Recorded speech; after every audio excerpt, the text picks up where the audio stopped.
The views and opinions expressed by guests on the TWBC podcast are solely those of the guest and do not necessarily reflect the views of, nor constitute an endorsement by the host, TWBC, or the advertisers. National championships, Confederation championships, World championships, major professional events. For over 3 decades, he has been there for many of the sport's greatest moments. And now he brings you even closer to the movers and shakers in the world of high-echelon tournament water skiing. From the founder and creator of the Water Ski Broadcasting Company comes the TWBC Podcast. And now here's your host, Tony Lightfoot.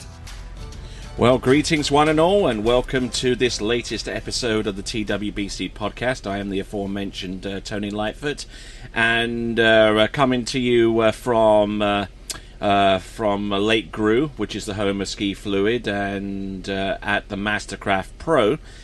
And a couple of weeks post the World Water Ski Championships, where we saw the brilliant Belarusian Sasha Danisheuskaya winning the women's overall competition. And I'm going to give you a chance now to actually pronounce your name correctly, because I've been butchering it for years, but at least I try, right?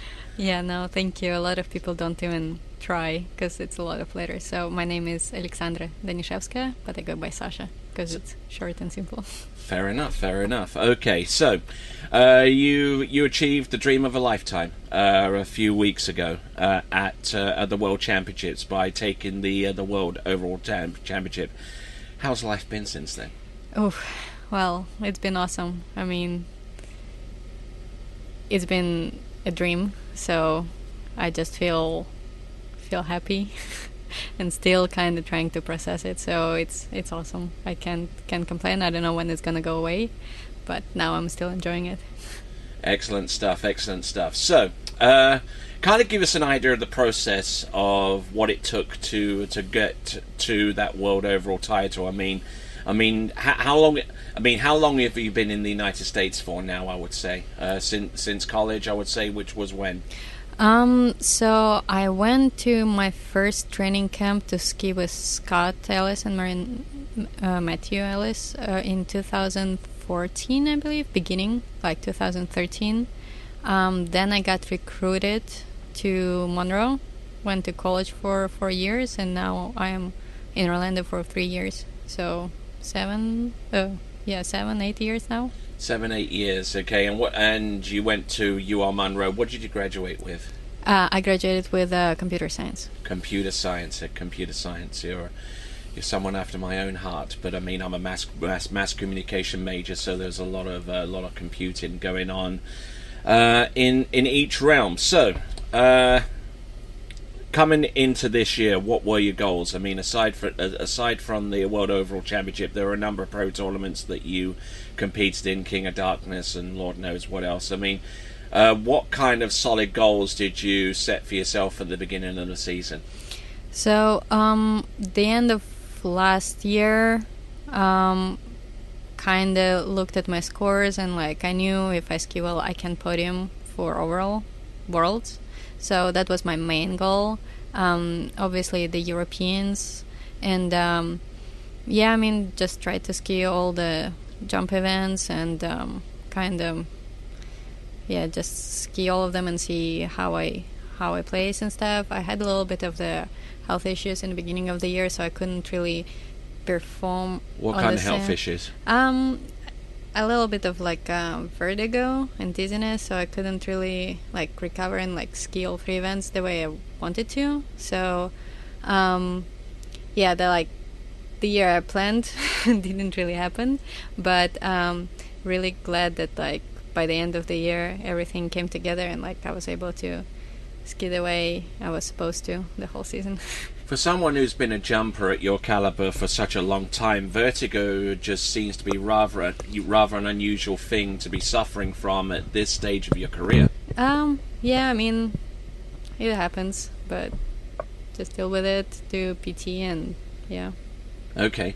And the physical therapy. Tell us how long and hard that was to get back into shape. I mean, I'm still doing it, so yeah. I mean, it's better now. So it just took a long time to figure out what's happening. So that was kind of the hardest part. Now that we know what it is, kind of easy to move on and deal with it.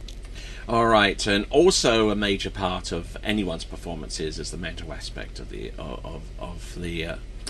the whole competitive structure, and you have actually sought out the advice and the counsel of a good friend of ours within the Waterski Pro Tour, and that is Chelsea Mills from Winning Mindset.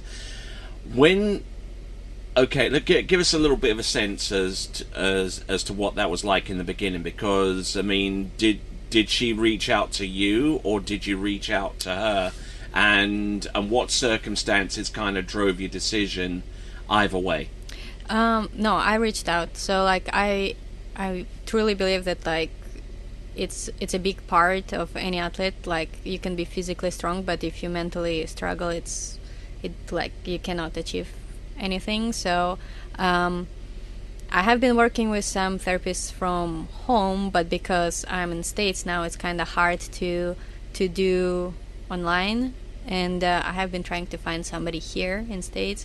So yeah, like in the middle of the season when I found out that she's actually doing this program, I approached her, and yeah, we had a phone call, and it's a program, like standardized program, but kind of like fitted for your needs. So we started working, I would say July, like right after Europeans, I think. And yeah, like I think we've been working like almost 3-4 months now, and I really like it. And I think the way she helped me to like believe in myself and like help me find a way to be ready at the tournament is like huge help. Okay, I mean, obviously we don't drive down into deep specifics with something like that, but I mean, a lot of skiers that I find actually have certain keys that they have before they go out onto the water, and I'm sure that you've dealt with that kind of thing in the past. To what extent is what you've been doing since July different in any way to what you've been doing in the past, so far as keying in on certain techniques, you know, whenever you're going out in the water, wherever you turn, line tension, you know, and keeping water speed up? I mean, I'm speaking specifically to jump, which is the event that we know you for, but I'm guessing it goes beyond that, I guess. Yeah, I mean, like, it's not necessary what I feel like technically on the water. I feel like it goes back to my vertigo a little bit, because before I would be like, I can feel very confident on the water, and when the season started a little bit off, when I don't feel 100% on the water, I start doubt myself, so I didn't ski as well as I could. And then I was kind of negative all season towards myself. So she helped me to kind of be a little bit more, not necessarily aggressive, but kind of attitude, just like deal with it. More confident. Just deal with it. Yeah, like it's not going to be perfect every time. Just deal with it and push. So. Okay, so you've obviously lived in the United States for a good number of years. Are you planning on settling, or do you envisage a life back in Belarus? I'll probably stay here because it's perfect for skiing. I can work, and yeah, I mean, I like it over here. Okay, excellent. So, work. What does that entail? Well, as I said, I graduated with computer science, so I do a little bit of programming. So it's perfect because I can work from home. I live on the lake, so I can go ski, come back, work a little bit, so I don't need to go to office, which is perfect for skier. Excellent. So, I mean, any specific examples of what you've done? I mean, obviously, computer science can be for some people like terribly boring or anything like that, you know. But I mean, what I'm driving at is what attracted you to pursue that field of computer science when I'm guessing there are so many other fields that you could have tackled. I mean, even some of the skiers that graduated from ULM have pursued like medical degrees, that kind of stuff, you know, like the Benjamins and like Regina Jaquez. So what attracted you to computer science instead of pursuing something like so many of those skier graduates have Well, I mean, it's one of the biggest growing industries. Like, the shortage of jobs is huge. And the job opportunities is awesome.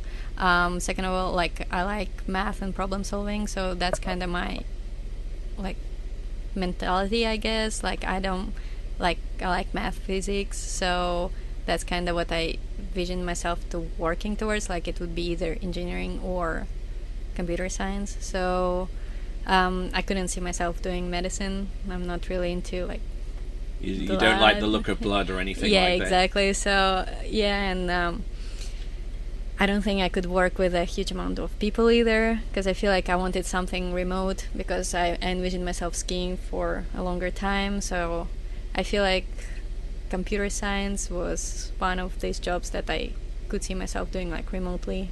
And the huge opportunities from like web design to web development to like, there is just so many options. You can choose whatever you want.